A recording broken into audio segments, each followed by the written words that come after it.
Real Madrid were absolutely clueless and toothless in the first half against Bayern Munich. यहाँ पर हमारे पास उनके लिए कोई भी जवाब नहीं था. We did not know what to do. ये मैच मैंने दोबारा सुबह उठकर देखा है एंड यहाँ पर मुझे फर्स्ट हाफ में काफ़ी सारी डिटेल्स और काफ़ी सारे जहाँ पर हमने लिटरली हगा है वो सब चीज़ें मुझे मालूम पड़ी हैं एंड यहाँ पर मैं उन्हीं चीज़ों के बारे में मेजरली आपके साथ बात करना चाहता हूँ. तो अगर तुम इस चैनल पे नए हो और तुमने सब्सक्राइब नहीं किया तो देरी किस बात की है यार. चैनल को फटाफट से सब्सक्राइब करो, इस वीडियो को लाइक करना और इस वीडियो को अंत तक जरूर देखना. यहाँ पर पहले के 10 मिनट में क्या हुआ भाई, एक बार उसके बारे में बात कर लेते हैं. पहले 7 मिनट में बायर्न म्यूनिख को 3 क्रॉसेस मिल गए जहां पर Joshua Kimmich came very close to scoring in one corner situation. यहाँ पर 10th minute onwards Luis Diaz ने एक पैटर्न नोटिस किया कि भाई लेफ्ट हैंड साइड से जो है हम ज्यादा कुछ क्रिएट नहीं कर पा रहे बिकॉज यहाँ पर मैड्रिड ने 3 प्लेयर चढ़ा रखे हैं, थियागो पिटार्च, फेदे वेलवर्दे एंड आपका ट्रेंट अलेक्जेंडर आर्नल्ड. तो यहाँ पर उसे ज्यादा स्पेस नहीं मिल रही थी तो Bayern switched their focus to the right hand side जो कि था माइकल ओलिसे का साइड. यहाँ पर आपने नोटिस कर लिया होगा 10th minute onwards Olise versus Carreras became the main 1v1 battle in this entire match जिसने कहीं ना कहीं डिसाइड किया चीजें किस तरीके से आगे इवेंचुअली पैन आउट होती हुई हैं.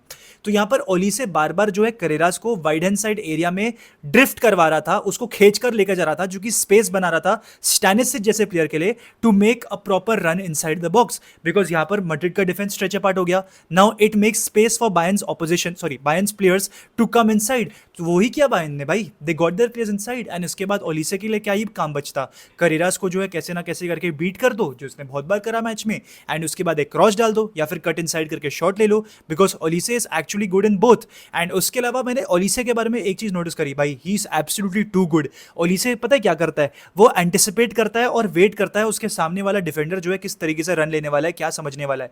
वो सामने वाले डिफेंडर की एंटिसिपेशन समझकर चलता है भाई बिकॉज कल के मैच में क्या हुआ, करेरास वेट कर रहा था for Olise's move but ultimately Carreras ने कमिट कर दिया जिसके चक्कर में Olise just ran past him. It was very easy for him, it was absolutely a man versus boy वाला बैटल जो कल के मैच में उन्होंने देखा है बिटवीन ओलिसे एंड करेरास. दूसरी चीज जो मेरे को बहुत बॉदर की कल के मैच में दैट वाज मैड्रिड की पासिंग क्वालिटी अंडर प्रेशर, वो एक्चुअल में सब पर थी. यहाँ पर बायर्न म्यूनिख के सामने अगर मैं कंपेयर करूं under pressure Madrid had nothing, they absolutely had nothing.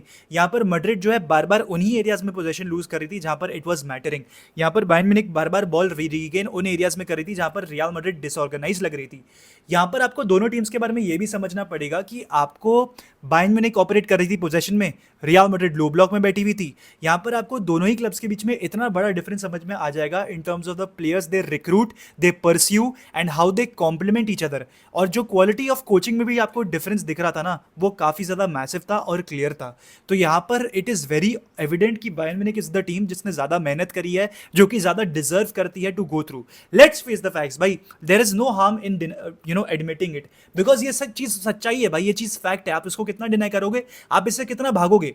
उसके अलावा एक और चीज मैड्रिड की जो बहुत बड़ी प्रॉब्लम है, it was a problem even against Manchester city but it was fine because city में वो क्वालिटी नहीं थी जो बायर्न म्यूनिख में है. यहाँ पर मैड्रिड जो है बॉल को ना तो रिटेन कर सकती है ना एट द सेम टाइम एक कलेक्टिव स्ट्रेटेजी बना सकती है to pounce on loose balls और टू विन सेकंड बॉल्स. ये जो दूसरी चीज जो मैंने आपको बताई ना, लूज बॉल्स और सेकंड बॉल्स वाली चीज, वो कम से कम जाबी अलोंसो के अंदर हो रही थी. जाबी अलोंसो ने एक स्ट्रैटेजी बनाई थी काउंटर प्रेस करने की to win the second balls. लेकिन यहाँ पर अल्वारो आर्बेलाओ क्या करता है, वो प्राइमरीली रिलाई करता है कि भाई हम सिट डीप करेंगे और फिर हम जो है एक वर्टिकल पास डाल देंगे टू विनिशियस और एम्बापे एंड फिर इंशाल्लाह हो जाएगा. ये इस चीज पर रिलाई करता है भाई. एंड उसके अलावा आपके पास हायर अप द पिच तो कोई एरियल थ्रेट ही नहीं है, वो एक और बड़ी प्रॉब्लम है. तो अगर आपको एक हेडर मारना होगा इनसाइड द बॉक्स, आप वो कर ही नहीं सकते. तो प्रैक्टिकली एक गोल स्कोरिंग का एक पूरा एंगल आपने कट आउट कर लिया अपने लिए बिकॉज हेडर तो आप मार ही नहीं सकते. उसके अलावा पिटार्च जो है कंप्लीटली आउट ऑफ गैस लग रहा था and he was absolutely being used to compensate for other players because हमें मालूम है विनी इतना ट्रैक बैक नहीं करेगा, एम्बापे इतना ट्रैक बैक नहीं करेगा, वो लोग इतना प्रेस भी नहीं करेंगे. तो एक अपन अकेडमी का लौंडा खिला देते हैं मजदूरी करवाने के लिए, पिटार्च है वो बंदा अपना, वो भागते रहेगा भागते रहेगा. Pitarch was only running nothing else भाई. एंड फिर क्या हो रहा था, he lost concentration of the ball जब भी उसके पास बॉल आ रही थी. इसलिए आपने देखा पिटाच को टू मेक मिस्टेक्स बिकॉज भाई वो बंदा भाग ही इतना रहा था, he was too gassed out to actually control the ball and do things with it. यहाँ पर मैं पिटाच की पोजिशनिंग से काफी खुश हुआ, he was good at that. उसने बेसिक्स चीजें काफी अच्छी करी हैं, उसने स्ट्रक्चर मेंटेन किया मैड्रिड का. लेकिन उसके अलावा he was primarily being made to run with the ball और रन आफ्टर द बॉल, जबकि एक्चुअल में उसकी वो प्लेयर प्रोफाइल भी नहीं है. He is a player who is comfortable with the ball, जो कि बिल्ड करेगा फ्रॉम द बैक, वो आपके लिए वो सारी चीजें ला कर देगा.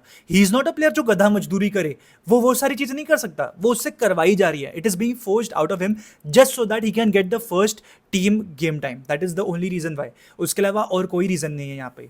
बायर्न म्यूनिख की कल के मैच में प्रेसिंग बहुत बढ़िया थी, माइकल ओलिसे इंडिविजुअली काफी बढ़िया था, और कॉनराड लाइमर जो है इन्वर्ट करके खेल रहा था, and ultimately they were just controlling us for outright the larger periods of the game. ये चीज कोई भी डिनाई नहीं कर सकता।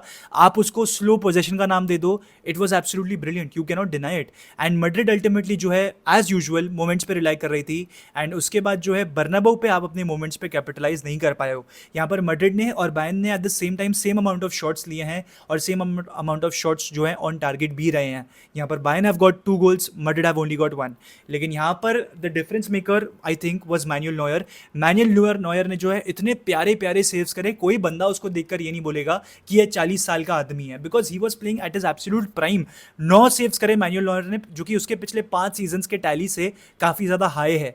तो Manuel Neuer had a great game. In fact Vinicius के सामने जो है उसने एक बहुत बड़ा यहाँ पर एक आईक्यू वाला मोमेंट दिखा दिया, बिकॉज लोग विनीशियस को गाली दे रहे हैं that he could not chip the ball past Manuel Neuer. लेकिन तुमने ये चीज़ नोटिस नहीं करी कि मैनुअल नॉयर ने जो है आगे जाकर पहले उसको चढ़ने पे गया, ही एक तरीके से forced Vinicius to think that he could go past him, but फिर उसके बाद मैनुअल नॉयर अपने आप पीछे ट्रैक बैक कर गया, जिसके चक्कर में विनीशियस की डिसीजन मेकिंग जो है इन्फ्लुएंस हो गई। So for that reason you have to give credit where is due. भाई मैनुअल नॉयर ने बहुत प्यारे प्यारे सेव्स करे हैं। इनफैक्ट जो एम्बापे का गोल भी आया था वो एक तरीके से रोका जा सकता था, मैनुअल नॉयर ने वो ऑलमोस्ट रोक लिया था, लेकिन it somehow just went in. तो Neuer was absolutely at the peak of his powers, और ये बंदा अभी लौट कर आया है, ये बंदा खेल नहीं रहा था इतने टाइम से, ठीक है। एक बार लुइस डियाज के गोल के ऊपर भी बात कर लेते हैं। आई थिंक लुइस डियाज की जो रन थी for Bayern Munich's goal, it was absolutely impressive. यहाँ पर आपको उसकी बॉडी पोजिशनिंग क्लियरली सब इंडिकेट कर देती है दैट वो जो है ट्रेंट अलेक्जेंडर आर्नल्ड को बेट कर रहा था ताकि वो राइट इनसाइड मारेगा, इनसाइड द रन, मतलब इनसाइड द बॉक्स रन मारेगा। लेकिन यहाँ पर वो अल्टीमेटली क्या करता है, वो चकमा खाता है, वो डमी दे देता है ट्रेंट को, ताकि ट्रेंट जो है उस एरिया में शिफ्ट हो जाए, and then he gets the space to absolutely run inside, and that is how he scores the goal भाई, बिकॉज ही ऑलरेडी नोज कि वो ट्रेंट से ज़्यादा फास्ट है। तो this was an absolute a brilliant play by Luis Diaz, जिसके लिए यहाँ पर आपको उसको क्रेडिट देना पड़ेगा। एंड उसके अलावा यार आर्बेलोआ की मुझे कहीं ना कहीं लगता है कि गेम मॉडल में ना थोड़ा सा दिक्कत है, बिकॉज अल्वारो आर्बेलोआ का गेम जो है रिलाई करता है हेविली ऑन ट्रांजिशंस, बिल्डिंग और attacking space early and exploiting disorganisation of the सामने वाला टीम जो आप पर चढ़ के बैठी हुई होगी। सिर्फ उस चीज़ पे अल्वारो आर्बेलोआ का गेम रिलाई करता है, एंड अगर वो नहीं हो पाता है वो आपको दिक्कत देगा, बिकॉज यहाँ पर लैक ऑफ पोजिशनल कंट्रोल आपको प्रॉब्लम दिक्कत दे रहा है, बिकॉज यहाँ पर आपको वो डिफेंस को रेस्टिंग टाइम और बॉल सर्कुलेशन करने को नहीं मिल रहा है, ठीक है। वो एक दिक्कत पड़ जाती है, because there are phases in the game जहाँ पर you just have to keep the game settled, you don't have to make the game cagey. लेकिन अल्वारो आर्बेलोआ इज अ गाय जो कि अपने टीम पर रिलाई करता है कंप्लीटली ऑन केओस। तो every time when they have the ball they just have to release it, and that is something which is not sustainable, जिसके वजह से मुझे यहाँ पर दिखाई दे रहा है कि मैड्रिड जो है शायद से जीत ना पाए, बिकॉज ये एक ऐसी चीज़ है जो कि सस्टेनेबल नहीं है भाई। बायर्न म्यूनिख ने एक और चीज़ बहुत इफेक्टिवली की हमारे सामने, they got our players in 1v1 opportunities. Bayern ने जो है मेजॉरिटी गेम पे कंट्रोल रखा, जहाँ पर उनके खुद के फुल बैक्स जो है वाइडर एरियाज़ पे ऑपरेट कर रहे थे और 1v1 सिचुएशंस पे वाइडर एरियाज़ पे बना रहे थे। यहाँ पर लाइमर एंड स्टैनिसिच जो है हाफ स्पेसेस पे ऑपरेट कर रहे थे, जो कि क्लियरली गूलर और वेल्वर्डे को नैरो ड्रॉ कर रहा था, which clearly goes on to show that Bayern Munich had a numerical advantage, and it was also because Guler and Valverde were being drawn out of their natural positions. And उसके अलावा मैंने आपको बताया Olise ने completely isolate कर रखा था Carreras को outside in that 1v1 position. तो यहाँ पर आर्बेलोआ ने इन कोई भी चीज़ों का सोल्यूशन नहीं निकाला, which was really very sad। And ultimately एक और चीज़ जो मेरे नज़रों के सामने आ पड़ी, that is the ball progression जो कि पास और कैरीज का होता है। यहाँ पर आपको क्लियरली नोटिस में आएगी चीज़ कि किमिच और पाव्लोविच की जो वैल्यू है टू बायर्न म्यूनिख की आपको दिखाई देती है। यहाँ पर they are obviously the best ball progressors and passers. यहाँ पर Olise is an amazing ball carrier, लेकिन यहाँ पर Kimmich and Pavlovic are amazing with the ball with respect to carrying it and also passing it. तो ये दिखाता है आपको दो ऐसे क्वालिटी मिडफील्डर्स जो कि एक टीम को चाहिए होता है to win the Champions League. And यहाँ पर it clearly goes on to show कि मैड्रिड के प्लेयर्स को कितनी प्रॉब्लम हो रही है in the buildup over the past 2 seasons, not just this game but over the past 2 seasons. Because जब भी प्रेशर आता है हमारी जो मिडफील्ड है वो निगलेक्ट हो जाती है पूरी तरीके से, एंड हम पोजेशन लूज कर देते हैं क्लोज टू द बॉक्स। तो ये हमारे लिए प्रॉब्लम बनती आई है।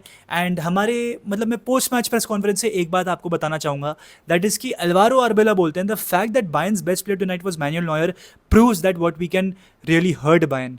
भाई ये बंदा ना मुझे ऐसा लग रहा है कि अपने डेलुलू लैंड में है, बिकॉज मेरे ख्याल से ओलिसे और स्टैनिसिच और Kimmich were their best players. Yes Neuer ने 9 सेव्स करी, but you can not deny the fact कि इन 3-4 नामों ने जो मैंने अभी लिए इन्होंने आपको पूरी तरीके से ऑन द पिच ओन किया हुआ था, आप उसको डिनाई नहीं कर सकते।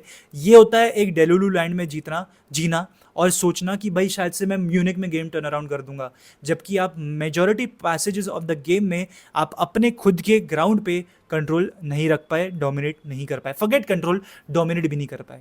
यहाँ पर अगर मैं प्लेयर बाय प्लेयर भी अगर आपको बात करने को बताऊँ तो I think Lunin could have saved Harry Kane's second shot which end up to a goal. I think that could have been prevented. उसके अलावा लूनन की जो डिस्ट्रीब्यूशन थी with the ball, it was absolutely very poor. I think Bayern Munich की press को अगर आपको deal करना था तो Lunin should have been better on the ball. At time जब हम ये डिसाइडेड था कि हम लॉन्ग बॉल खेलने वाले हैं, तो आपने डायरेक्टली लॉन्ग बॉल अटैकर्स को क्यों नहीं खेली? बायर्न पूरी तरीके से अनरेस्ट हो जाती ना उस सिचुएशन में। तो वो भी मेरा एक क्वेश्चन है। ट्रेंट डिफेंसिवली तो ठीक ही था फर्स्ट हाफ में, बट ऑब्वियसली लुइस डियाज को उसने मार्क नहीं किया, लुइस डियाज ने उसको चकमा दे दिया and ultimately he considered the goal. तो यहाँ पर ट्रेंट की वहाँ पर गलती थी, but he redeemed himself in that assist for Mbappe. तो फॉर दैट वेरी रीजन मैं उसको 6.5 देना चाहूँगा। बात करूँ मैं रूडिगर की, he was caught out of his natural position time and time again in this match and that was a cause of concern. उसके अलावा वो एरियल थ्रेट तो लग रहा था, he clear a lot of balls, काफ़ी ज़्यादा उसने इंटरसेप्शन भी करे। तो फॉर दैट वेरी रीजन मैं उसको 6 दूंगा, लूनन को मैं 5 दूंगा, और मैं उसके अलावा जो है करेरास को तो 0 ही दूंगा भाई। Carreras was absolutely pathetic and I want to see either Ferland Mendy और Eduardo Camavinga in the second leg, because Carreras Olise के सामने फिर से गया ना भाई, वो उसको रोते रोते घर भेजेगा स्पेन में वापस, मुझे ये बात पता है। तो वो चीज़ होनी नहीं चाहिए। डीन हाउसन की अगर मैं बात करूँ, I think with the ball Dean Huijsen बढ़िया था, उसने अच्छे पेनिट्रेटिव वर्टिकल पासेस खेले to his midfielders and his attackers, लेकिन उसके अलावा Dean Huijsen didn't have much to do. He was clearing the ball when he could, but he didn't effectively clear the ball, which was a problem. तो वहाँ पर जो है dean हाउसन को देखकर चलना पड़ेगा। चुआमेनी आज के मैच में उतना लाइवली नहीं लग रहा था and that was simply because Bayern ने पूरी तरीके से केज करके रखा हुआ था मैड्रिड की मिडफील्ड को। तो Tchouameni couldn't do much and Tchouameni का गेम में वो क्लियरली शो हो रहा था। I would give him a 6। वेल्वर्डे को भी मैं 5 देना चाहूँगा, जस्ट बिकॉज वो ऑफेंसिवली थोड़ा सा अच्छा था, डिफेंसिवली वो उतना कॉन्ट्रीब्यूट नहीं कर पाया भाई। 2-3 ब्लॉक्स थे but that was about it. I think Guler आज के मैच में अच्छा था, he was lively, he created chances for Real Madrid and that was the only way जब मैड्रिड कुछ कर पा रही थी, वरना उसके अलावा ज़्यादा कुछ नहीं कर पा रही थी। But towards the second half जब गूलर फ्रस्ट्रेट हो रहा था, he did not have any solutions to give, he was even looking थोड़ा सा अनलाइवली विद द बॉल, तो he was subbed off and that was good. उसको sub of कर देना चाहिए था बिकॉज उसकी जगह पर ब्राहीम दियाज आया and Brahim Diaz was better and Jude Bellingham भी आया भाई थियागो पिटाच की जगह पे, जिसने पूरा गेम का फ्लो बदल दिया। Jude Bellingham was great and it was great to see Bellingham in this form, because फिर हम क्या है इस बंदे पे रिलाई कर सकते हैं in the second leg, because we need Bellingham. वो जिस तरीके से ट्रांजिशंस को तोड़ देता है ना और आगे बॉल प्रोसीड करता है, कैरी करता है, it was amazing, that was something that we needed. And उसके अलावा विनी और एम्बापे की मैं क्या ही बात करूँ भाई, इतने सारे बड़े बड़े चांसेस हगे हैं दोनों ने, एम्बापे ने मिस किया है, विनी ने मिस किया है। आई जस्ट डोंट अंडरस्टैंड भाई क्यों मिस किया है भाई। They could have converted it, I am pretty sure on their days they could have converted it and we could have had those goals, because यहाँ पर हम ऐसा नहीं था कि हम गोल मार ही नहीं सकते थे, इट इज़ जस्ट दैट कि हम आउट प्ले हुए हैं, बट हम गोल स्कोर कर सकते थे बिकॉज हमारी इंडिविजुअल ब्रिलियंस के थ्रू हम उतने गोल्स और चांसेस क्रिएट कर रहे थे। तो यही था भाई पूरा मैच रिव्यू मेरा। आई होप आपको ये मैच रिव्यू अच्छा लगा हो एंड अच्छा लगा है तो प्लीज़ सब्सक्राइब कर दे चैनल को एंड बने रहिए। हाला मदरीद इला नमाज, अस्सलाम वामुस रियाल।